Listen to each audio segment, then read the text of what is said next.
y en particular estuvimos indagando qué pasaba en el mundo de las cooperativas agrícolas, que son las más numerosas que hay en el país, que no son financieras, pero que en el fondo requieren que les lleguen recursos y que puedan apalancarse. Y en ese sentido, este gobierno está abriendo las puertas, abrió las puertas para que llegara el crédito de redescuento, la tasa de redescuento, pero que pudiéramos contratar para realizar obras a entidades de carácter solidario. Hola, bienvenidos a Super Solidaria Te Cuenta, el podcast de la Superintendencia de la Economía Solidaria, hoy con un invitado de lujo, nada más y nada menos que el ministro Ricardo Bonilla, el ministro de Hacienda y Crédito, que amablemente ha aceptado nuestra invitación. Ministro, bienvenido, muchas gracias. Muy buenos días. Bueno, vale la pena notar que la Superintendencia de la Economía Solidaria es un organismo descentralizado, técnico, que está adscrito al Ministerio de Hacienda y Crédito Público y trabajamos constantemente de la mano. Pero vamos a empezar, ministro. Vamos a hablar del pacto por el crédito que se firmó hace poco, un acuerdo entre el sector financiero y el gobierno nacional para otorgar créditos a varios sectores. Son muchos los sectores que se van a impactar, pero entre ellos, por supuesto, está la economía popular. Y usted manifestó que es necesario que ese pacto baje a la banca cooperativa y a las juntas de acción comunal. Cuando usted manifiesta eso, ¿a qué se refiere, ministro? Explíquenos. Me refiero a que el pacto por el crédito es algo que hemos concertado esencialmente con la banca privada, pero también está allí la banca pública. Con esto me estoy refiriendo a todas las entidades que están agremiadas en Asobancaria. Y allí las bancas de desarrollo son parte importante, representativa, pero la banca pública colombiana es relativamente pequeña frente al consolidado de la banca del sector financiero que hay en el país. Lo particular de ese sector financiero es de que uno solo entra a entender que existe la relación de la banca, pero muy poco con el sector cooperativo, con el mundo solidario. Aunque existen dos bancos que en principio uno podría decir están relacionados con el sector solidario. Sin embargo, cuando uno va a mirar en la banca pública cómo funciona el crédito de redescuento, hasta antes de que empezara este gobierno, el crédito de redescuento generalmente la banca de desarrollo lo hacía con la banca privada. Era muy difícil ir a la banca cooperativa. La banca cooperativa también es banca privada. Hay que entenderlo. Sí. Me refiero a la banca comercial. La banca cooperativa no tenía acceso al crédito de redescuento. Este gobierno empezó a abrir las puertas para que los créditos pudieran bajar hasta el mundo cooperativo en dos sentidos. Primero, que tuviera acceso a los cupos de redescuento de tal manera que pudiera desarrollar operaciones y aplicar esta tasa especial en sus actividades. Pero segundo, que pudiera también llegar a apalancar recursos a actividades cooperativas que no son financieras, cooperativas de constructores, cooperativas de distintos tipos de productores, asociaciones, y en particular estuvimos indagando qué pasaba en el mundo de las cooperativas agrícolas, que son las más numerosas que hay en el país, que no son financieras, pero que en el fondo requieren que les lleguen recursos y que puedan apalancarse. Y en ese sentido, este gobierno está abrió las puertas para que llegara el crédito de redescuento, la tasa de redescuento, pero que pudiéramos contratar para realizar obras a entidades de carácter solidario. Claro, pero usted también ha hablado de la asociatividad entre las cooperativas productivas para crecer colectivamente apoyados en las cooperativas financieras. ¿Esto cómo se logra? En Colombia hay pocas cooperativas financieras. Sí. Y hay solo 5 reconocidas por la Superintendencia Financiera. Hay otra serie de cooperativas que hacen ahorro y crédito que están vigiladas por esta entidad. Esas cooperativas de ahorro y crédito en última instancia desarrollan una serie de actividades múltiples con cooperativas o con actividades de producción o de comercialización.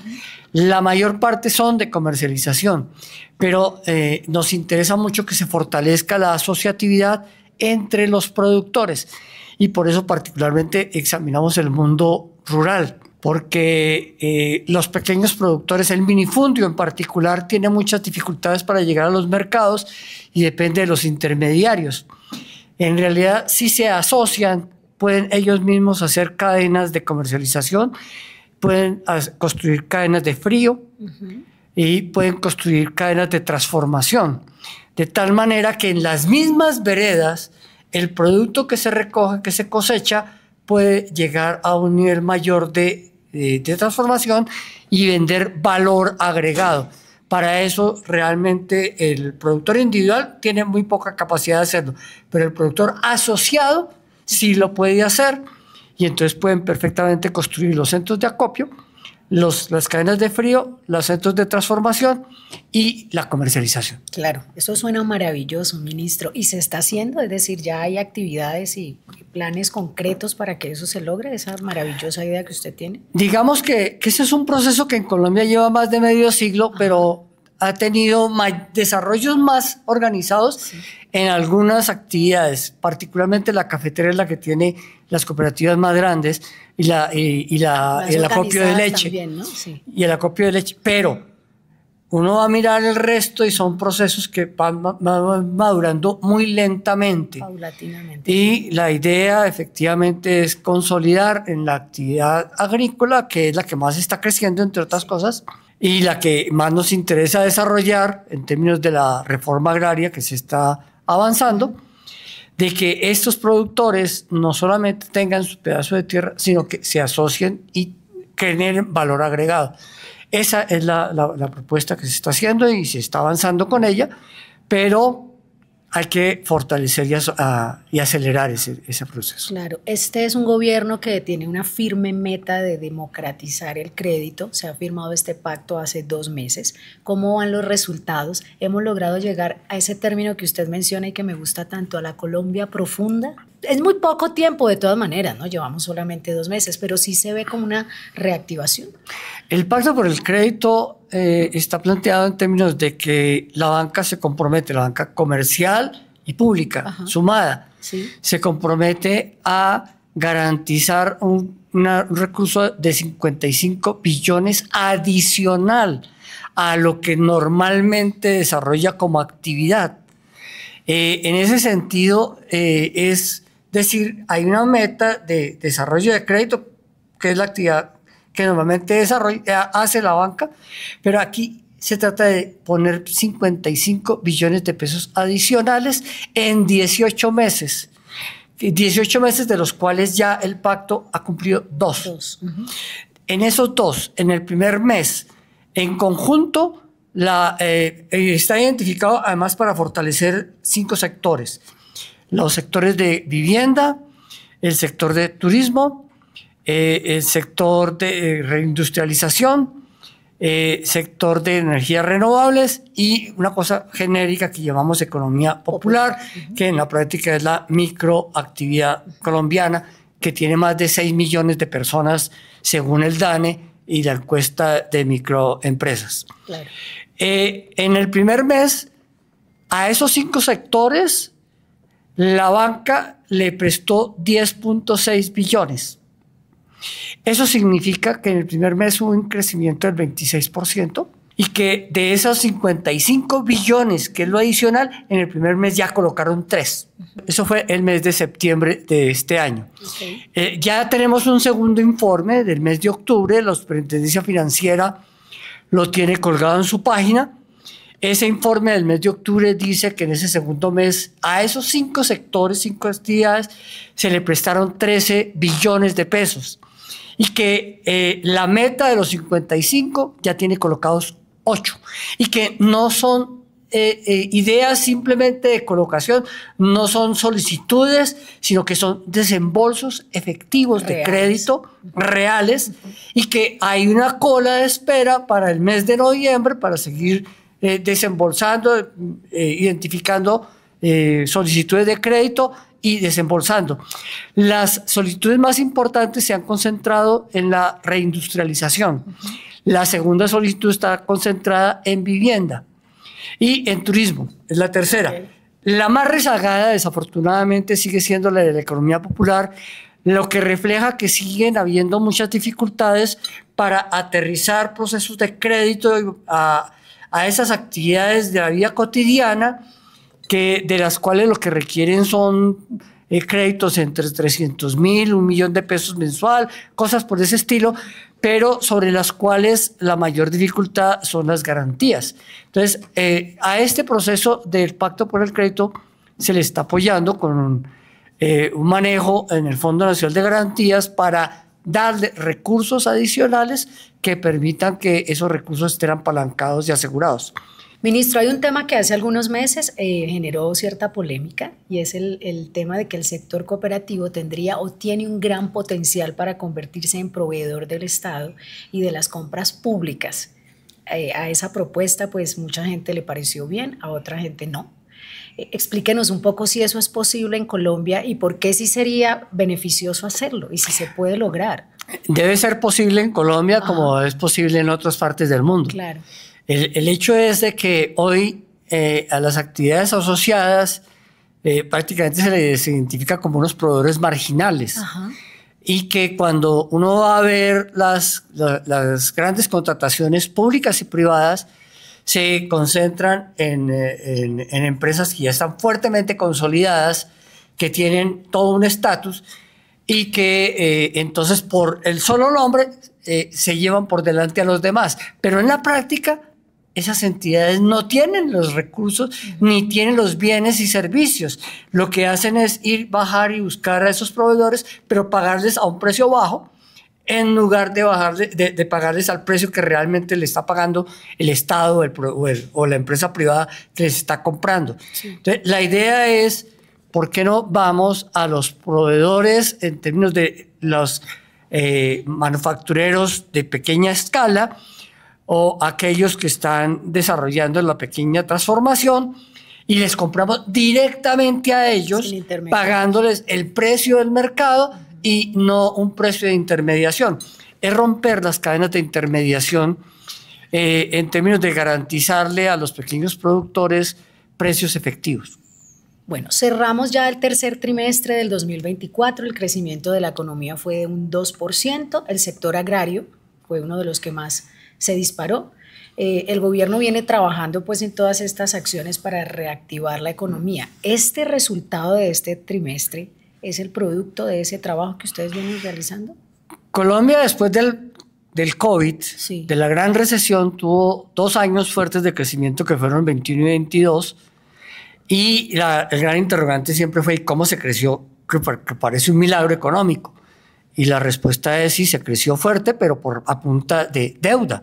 La deuda en que incurrió el Estado la inyectó en distintos sectores de la economía, expandió la demanda, pero no hubo respuesta en la oferta y se disparó la inflación. La inflación llegó a su nivel máximo en marzo del 2023. Al mismo tiempo, el Banco de la República decidió que había que congelar la economía porque estaba sobresaturada y aumentó las tasas de intervención desde 1,75 a 13,25, llegó a su máximo también en marzo del 2023. Nosotros encontramos entonces que a este gobierno le tocó asumir el aterrizaje forzoso de ese proceso, que es que la economía recalentada, el Banco de la República la enfrió, la economía se enfrió efectivamente, el crecimiento del 2023 fue apenas 0,6.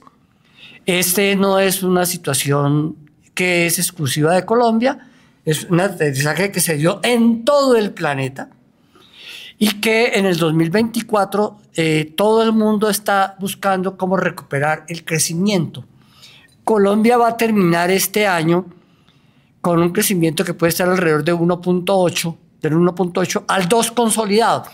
El dato que entregó el DANE ayer del tercer trimestre dice que el tercer trimestre crecimos al 2% y que en el acumulado del año vamos en 1.6.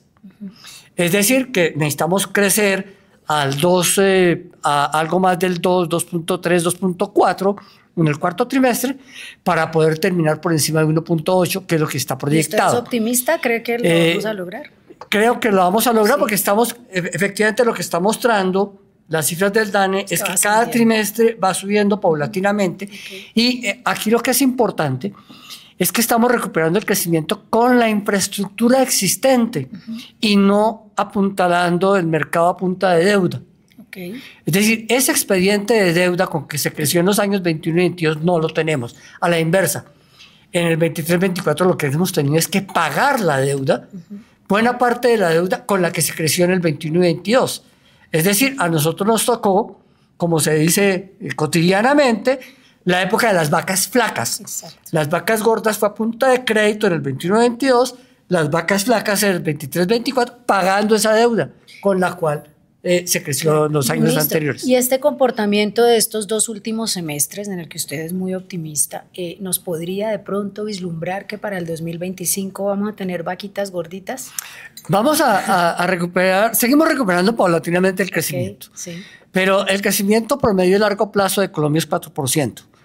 Lo que está previsto es que en el año 25 podríamos recuperar el 3% y poco a poco ir regresando al 4%, pero nos vamos a demorar un poco más. ¿Por qué? Porque el expediente no es inyectar la economía de deuda, sino también consolidar las cifras del manejo macroeconómico y estabilizar los recursos del déficit fiscal colombiano. Ministro, ya para cerrar, para que usted nos explique en un lenguaje muy sencillo a las personas que nos están escuchando y que siguen este podcast.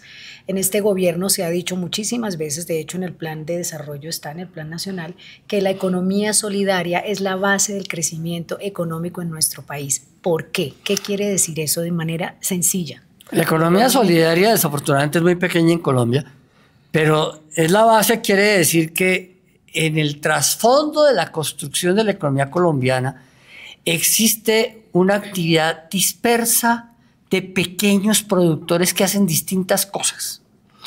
Esos pequeños productores, según el DANE, son cerca de 6 millones de personas, de personas naturales o personas con alguna actividad jurídica que hacen alguna cosa. Desde los que abastecen el madrugón en San Victorino, que son una serie distinta de pequeños productores de bienes de confección, hasta la forma como se produce calzado en Colombia, que también es en pequeños establecimientos, hasta toda la producción agropecuaria, que la mayor parte de esa producción es de minifundio. Y ese minifundio significa que es la economía de las familias rodeadas del conjunto familiar que desarrollan una pequeña actividad que en términos individuales es muy pequeña, pero en términos colegiados o concentrados es bastante fuerte. Por ejemplo, podríamos hablar de la más tradicional en Colombia. Hay 550.000 familias cafeteras. Sí. Las 550.000 familias cafeteras, el 95% de ellas están produciendo en una finca de menos de 2 hectáreas. Eso es un minifundio. Pero ahí están produciendo y son los que consolidan las cooperativas cafeteras. Las cooperativas cafeteras son la principal proveedora de café de la Federación Nacional de Cafeteros, pero además esas cooperativas le venden a los exportadores cafeteros. Entonces aquí es bueno sincerar las cifras del café. La Federación de Cafeteros solamente compra y exporta el 20% del café colombiano. El otro 80% tiene otro tipo de proceso de comercialización. Viene de ese minifundio. De esa dispersión que hay en el territorio y de esos intentos de asociatividad que hay en las zonas cafeteras. Entonces, ese es un buen ejemplo de lo que puede hacerse. Entonces, es importante consolidar ese proceso porque poco a poco esas familias cafeteras agremiadas están consolidando un café gourmet que es la marca país en el mundo. Claro, bueno, y en esa tarea pues participa la Superintendencia de la Economía Solidaria, que en esta última administración, más allá de vigilar y hacer el control, pues también ha querido como trabajar de las manos con las cooperativas. De hecho, hemos llegado a territorios donde se está educando a la gente para que pueda hacer un buen informe ante la entidad. ¿Cómo ve usted el trabajo de la Supersolidaria en este último año, ministro? Ese trabajo hay que fortalecerlo. Pues nosotros lo primero que le pedimos a la superintendente es de que no hiciera lo que había hecho la superintendencia en el pasado, que era ir a las cooperativas, identificarlas y cuando veía que tenían algún problema, intervenirlas y liquidarlas. Y lo primero que le dijimos es, si usted va a intervenir en una cooperativa, no es para liquidarla, es para recuperarla, es para enseñarle. Porque de esto hay que aprender. Y el proceso no es acabar con las ilusiones de quienes se han asociado, sino darles un nuevo norte, un horizonte de cómo seguir adelante. Entonces, la misión de la Superintendencia Solidaria no es la de ser liquidadora de cooperativas, es la de ser la fortalecedora del proceso. Y lo hemos logrado, ¿cierto? Vamos Están bien. avanzando en ese tema. Pero para eso también tienen que cambiar una serie de indicadores de evaluación de desempeño de las cooperativas. Claro. Porque cuando uno mira los criterios de evaluación que se tenían hace 3 años, en la práctica era para liquidar. Claro, ahí vamos en el proceso, ministro. Ministro, mil gracias por habernos acompañado. Bueno, un gusto haber estado aquí. Bueno, gracias por la invitación. Claro que sí. Bueno, mi nombre es Mabel Kremer. Esto es Super Solidaria Te Cuenta, el podcast de la Superintendencia de la Economía Solidaria, producido por Jamie Villamizar y Nicolás Rosso. Hasta pronto.